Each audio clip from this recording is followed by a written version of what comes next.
বৃহস্পতিবার দিনে 3টি আমল করুন, সমস্ত হাজত পূরণ হবে, মনের আশা পূরণ হবে, অভাব দূর হবে। দূর করবেন যে তিনি কে? আল্লাহ। আপনার দোয়া কবুল হবে ইনশাআল্লাহ আজ্জা ওয়া জাল্লাহ। এই 3টি আমল পাওয়ারফুল, শক্তিশালী, পরীক্ষিত আমল। আমাদের মনে অনেক আশা, অনেক স্বপ্ন, আমরা কতই না আমল করতেছি, কিন্তু তারপরেও আমাদের মনের আশা পূরণ হচ্ছে না। আমরা অনেকে হতাশ হয়ে গেছি। এখন আমরা আর আমল করতে চাই না। সুপ্রদিনী ভাই বোন, শয়তানের ধোকায় পড়বেন না। শয়তানের ধোকায় পড়ে আমল ছাড়বেন না কখনো। কোন আমল কখন কবুল হয় বলা তো যায় না। আমরা শুধু চেষ্টা করে যাব ইনশাআল্লাহ। তাই আমি গুনাহগার আপনাদেরকে অনুরোধ করব, দৃঢ় বিশ্বাস রেখে আজ বৃহস্পতিবার দিনে অথবা রাতে এই 3টি আমল করুন। ইনশাআল্লাহ আজ্জা ওয়া জাল্লাহ। হতে পারে এই আমলের উসিলায় আল্লাহ রব্বুল আলামিন, আল্লাহ তাআলা মনের আশা পূরণ করবেন ইনশাআল্লাহ আজ্জা ওয়া জাল্লাহ। প্রতি সপ্তাহে বৃহস্পতিবারে আমলটি কখনো ছাড়বেন না। এই 3টি আমল করে দোয়া করলে আল্লাহ তাআলা দোয়া কবুল করবেন ইনশাআল্লাহ। এই 3টি আমল করে ঋণ মুক্তির জন্য দোয়া করলে আল্লাহ তাআলা হতে পারে বৃহস্পতিবারের সম্মানে উসিলায়, এই আমলগুলোর উসিলায় আল্লাহ তাআলা ঋণ পরিশোধ করার তৌফিক দান করবেন ইনশাআল্লাহ। এই 3টি আমল করে বিপদ আপদ থেকে মুক্তির দোয়া করলে আল্লাহ তাআলা হতে পারে বৃহস্পতিবারের সম্মানে এই আমলগুলোর উসিলায় আল্লাহ তাআলা বিপদ আপদ, হতাশা, দুশ্চিন্তা, পেরেশানি দূর করে দিবেন ইনশাআল্লাহ। এই 3টি আমল করে গুনাহ মাফের ও জাহান্নাম থেকে মুক্তির দোয়া করলে আল্লাহ তাআলা হতে পারে বৃহস্পতিবারের সম্মানে এই আমলগুলোর উসিলায় আল্লাহ তাআলা গুনাহ মাফ করে জাহান্নাম থেকে মুক্তি দিবেন ইনশাআল্লাহ। সর্বোপরি কথা হলো, এই 3টি আমলের উসিলায় বৃহস্পতিবারের সম্মানে আল্লাহ তাআলা জীবনটাই পরিবর্তন করে দিতে পারে ইনশাআল্লাহ। সম্মানিত দিনী ভাই বোন, প্রথমে আমরা শুনে নেই বৃহস্পতিবার সম্পর্কে রাহমাতুল লিল আলামিন নবীজি রাসূল সাল্লাল্লাহু আলাইহি ওয়াসাল্লাম কি বলেছেন, কি সুসংবাদ দিয়েছেন। আল্লাহ তাআলা আমাদের জীবনে দিন ও রাত দুটি দ্বারা রেখেছেন। এর মধ্যে কিছু দিন ও রাতকে বিশেষভাবে বরকতময় করেছেন। এতে সঠিকভাবে আমল করলে দুনিয়া ও আখিরাতে সফলতা লাভ হবে। এমন একটি রাত হলো বৃহস্পতিবার রাত, অর্থাৎ জুমার দিনের আগের রাত। বৃহস্পতিবার সূর্যাস্ত থেকে শুক্রবার সুবহে সাদিক পর্যন্ত সময়টা অনেক বরকতপূর্ণ। হাদিসে এ রাতের অনেক ফজিলত, বরকত ও উপকারিতা বর্ণিত হয়েছে। বান্দার আমল আল্লাহর সামনে উপস্থাপন, এরাতে পুরো সপ্তাহের আমল আল্লাহর সামনে উপস্থাপন করা হয়। এজন্য বৃহস্পতিবার রোজা রাখতেন নবীজি সাল্লাল্লাহু আলাইহি ওয়াসাল্লাম। এ বিষয়ে নবীজি সাল্লাল্লাহু আলাইহি ওয়াসাল্লাম বলেন, বৃহস্পতিবার ও সোমবার আল্লাহ তাআলার সামনে বান্দার আমল উপস্থাপন করা হয়। তাই আমি চাই আমার আমল পেশ করার সময় আমি যেন রোজা অবস্থায় থাকি। সুবহানাল্লাহ। সুনে নাসাই হাদিস নম্বর 2358। এদিনের রোজার সবচেয়ে বড় ফজিলত হলো, পুরস্কার হলো, এর মাধ্যমে মহান আল্লাহ তাআলা গুনাহ মাফ করেন। আবু হুরায়রা রাদিয়াল্লাহু তাআলা আনহু থেকে বর্ণিত, তিনি বলেন, নবীজি সাল্লাল্লাহু আলাইহি ওয়াসাল্লাম গুরুত্বের সাথে সোম ও বৃহস্পতিবার রোজা রাখতেন।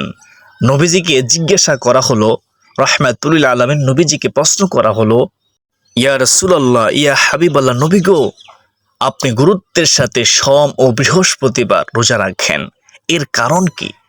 তখন নবীজি সাল্লাল্লাহু আলাইহি ওয়াসাল্লাম বললেন, ও আমার সাহাবীরা শুনো, সোম ও বৃহস্পতিবারে আল্লাহ রব্বুল আলামিন সব মুসলিমকে ক্ষমা করে দেন, তবে ওই দুই ব্যক্তি ছাড়া। নবীজি বলেন, যারা একে অপরকে বর্জন করেছে তাদের সম্পর্কে আল্লাহ তাআলা বলেন, পরস্পর মিলে যাওয়া পর্যন্ত এদেরকে আপন অবস্থায় ছেড়ে দাও। সুনান ইবনে মাজাহ হাদিস নম্বর হচ্ছে 1740। যে মুসলমান পরস্পরের সাথে ঝগড়া করে, ও অন্যের প্রতি রাগান্বিত হয় তাদের এই রাতেও ক্ষমা করা হবে না। একইভাবে আত্মীয় স্বজনের সাথে সম্পর্ক ছিন্নকারীকেও এই রাতে ক্ষমা করা হবে না। এই কারণে নবীজি সাল্লাল্লাহু আলাইহি ওয়াসাল্লাম কোনো মুসলমানকে অন্য মুসলমানের সাথে 3 দিনের বেশি রাগ করে থাকতে নিষেধ করেছেন। কয়দিনের বেশি? 3 দিনের বেশি রাগ করতে থাকতে নিষেধ করেছেন। বুখারী শরীফের হাদিস, হাদিস নম্বর হচ্ছে 6056, মুসলিম শরীফের হাদিস 2559। হযরত আনাস রাদিয়াল্লাহু তাআলা আনহু থেকে বর্ণিত, রাসূলুল্লাহ সাল্লাল্লাহু আলাইহি ওয়াসাল্লাম বলেছেন, জুমার দিনে ও রাতে আমার উপর দুরূদ শরীফ পাঠ করো। যে ব্যক্তি আমার উপর একবার দুরূদ শরীফ পাঠ করে আল্লাহ রাব্বুল আলামিন তার উপর 10 বার রহমত বর্ষণ করবেন। বাইহাকী শরীফের হাদিস। সুবহানাল্লাহ। হযরত আনাস ইবনে মালিক রাদিয়াল্লাহু তাআলা আনহু থেকে বর্ণিত, তিনি বলেন, রাসূলুল্লাহ সাল্লাল্লাহু আলাইহি ওয়াসাল্লাম বলেছেন, যে ব্যক্তি জুমার দিন ও রাতে আমার উপর দুরূদ শরীফ পাঠ করবে আল্লাহ তাআলা তার 100টি প্রয়োজন পূরণ করবেন। কতটি প্রয়োজন? 100টি প্রয়োজন। এর মধ্যে 70টি আখিরাতে এবং 30টি পৃথিবীর মধ্যে আল্লাহ তাআলা পূরণ করে দেবেন। এর চেয়ে সুসংবাদ আর কি হতে পারে? আশা করি আপনারা বুঝতে পেরেছেন। বাইহাকী শরীফের হাদিস, হাদিস নম্বর হচ্ছে 276। সুবহানাল্লাহ। সুপ্রদর্শক, দুরূদের অনেক ফজিলত, উপকারিতা ও সওয়াব রয়েছে। এর মধ্যে সবচেয়ে গুরুত্বপূর্ণ হলো যে দুরূদ পাঠ করে তার উপর আল্লাহর রহমত বর্ষিত হয় এবং এটি রাসূলুল্লাহ সাল্লাল্লাহু আলাইহি ওয়াসাল্লামকে ভালোবাসার এক নিদর্শন বহন করে। আমরা যে নবীকে ভালোবাসি এর প্রমাণ বহন করে। সুবহানাল্লাহ। হযরত আব্দুল্লাহ ইবনে ওমর রাদিয়াল্লাহু তাআলা আনহু থেকে বর্ণিত 5টি রাত, তিনি বলতেছেন 5টি রাত এমন আছে যে রাতগুলোতে দোয়া করলে দোয়া ফিরিয়ে দেওয়া হয় না। 1 নম্বরে শুক্রবারের রাত, 2 নম্বরে রজবের প্রথম রাত, 3 নম্বরে শবে বরাতের রাত, 4 নম্বরে ঈদুল ফিতরের রাত, 5 নম্বরে ঈদুল আজহার রাত। সুবহানাল্লাহ। বাইহাকী শরীফের হাদিস। হযরত ইবনে আব্বাস থেকে বর্ণিত একটি দীর্ঘ হাদিসে আল্লাহ রাসূল সাল্লাল্লাহু আলাইহি ওয়াসাল্লাম বলেছেন, হে আলী, শুক্রবার রাতের শেষ তৃতীয়াংশে সাহস করে উঠে পড়ো, কারণ এটি একটি গুরুত্বপূর্ণ সময় এবং এতে দোয়া কবুল হয়, দোয়া ফিরিয়ে দেওয়া হয় না। সুবহানাল্লাহ। সম্মানিত দিনী ভাই বোন, এখন শুনুন কিভাবে এই 3টি আমল করবেন, কতবার পড়বেন, কখন করবেন। মনোযোগ সহকারে শুনতে থাকুন। সম্মানিত দিনী ভাই বোন, বৃহস্পতিবার দিনে অথবা রাতে যখন সুযোগ হবে উত্তম রূপে ভালোভাবে উজু করে পাক পবিত্র হয়ে তারপরে 3টি আমল করবেন, মনোযোগ সহকারে করবেন। সম্মানিত দিনী ভাই বোনেরা, 1 নম্বর আমলটি হলো দুরূদ শরীফের আমল। দুরূদ শরীফ কেন পড়বেন? দুরূদ শরীফ না পড়লে দোয়া আসমানের জমিনের মধ্যবর্তী স্থানে ঝুলন্ত অবস্থায় থাকবে, মনে রাখবেন। তাই মনোযোগ সহকারে নবীজি প্রেম, ভালোবাসা, মহাব্বত অন্তর রেখে নবীজির উপর দুরূদ শরীফ পড়বেন, সম্মানের সাথে পড়বেন। আপনি যে কোনো দুরূদ শরীফ পড়তে পারেন, যেমন সবচেয়ে ছোট দুরূদ শরীফটি সাল্লাল্লাহু আলাইহি ওয়াসাল্লাম 100 বার পড়বেন। কতবার পড়বেন? 100 বার পড়বেন। সুপ্রদর্শক, দুরূদ শরীফ পড়ার পর একবার ইসমে আজমটি পড়বেন। এই ইসমে আজম কেন পড়বেন শুনুন, শুনলেই বুঝতে পারবেন হাদিসটি। হযরত আনাস ইবনে মালিক রাদিয়াল্লাহু তাআলা আনহু থেকে বর্ণিত, একদিন রাসূলুল্লাহ সাল্লাল্লাহু আলাইহি ওয়াসাল্লাম নামাজের পর দোয়ারত যায়েদ ইবনে সামেত রাদিয়াল্লাহু তাআলা আনহু এর পাশ দিয়ে যাচ্ছিলেন। তখন ওই সাহাবী দোয়াতে বলেছিলেন, আল্লাহুম্মা ইন্নী আসআলুকা বিআন্না লাকাল হামদু লা ইলাহা ইল্লা আনতা ওয়াহদাকা লা শারীকা লাকাল মান্নান ইয়া বাদিআস সামাওয়াতি ওয়াল আরদি ইয়া জাল জালালি ওয়াল ইকরাম ইয়া হাইয়্যু ইয়া কাইয়্যুম।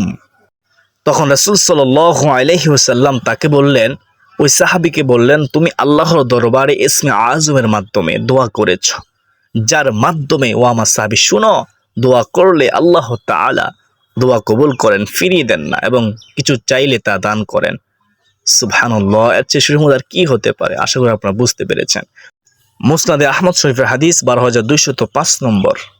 দুটি আরো একবার বলতেছি, এটি একবার পড়বেন, আল্লাহুম্মা ইন্নী আসআলুকা বিআন্না লাকাল হামদু লা ইলাহা ইল্লা আনতা ওয়াহদাকা লা শারীকা লাকাল মান্নান, লা শারীকা লাকাল মান্নান, ইয়া বাদিআস সামাওয়াতি ওয়াল আরদি, ইয়া জাল জালালি ওয়াল ইকরাম, ইয়া হাইয়্যু ইয়া কাইয়্যুম। সম্মানিত দিনী ভাই বোন, এই ইসমে আজম একবার পড়ার পর তারপর একবার সাইয়্যিদুল ইস্তিগফার পড়বেন। সাইয়্যিদুল ইস্তিগফার পৃথিবীর শ্রেষ্ঠ তাওবার দোয়া। আপনাদের সুবিধার্থে একবার বলে দিচ্ছি, খেয়াল করুন। আল্লাহুম্মা আনতা রাব্বি লা ইলাহা ইল্লা আনতা খলাকতানি ওয়া আনা আবদুকা ওয়া আনা আলা আহদিকা ওয়া ওয়া'দিকা মাস্তাতা'তু আউযু বিকা মিন শাররি মা সানা'তু আবুউ লাকা বিনি'মাতিকা আলাইয়া ওয়া আবুউ বিযানবি ফাগফিরলি ফাইন্নাহু লা ইয়াগফিরুয যুনুবা ইল্লা আনত। আমরা অনেক অর্থ জানি না, অর্থটি জানলে আমরা এই দোয়াটি পড়লে অন্তর তৃপ্তি পাবো।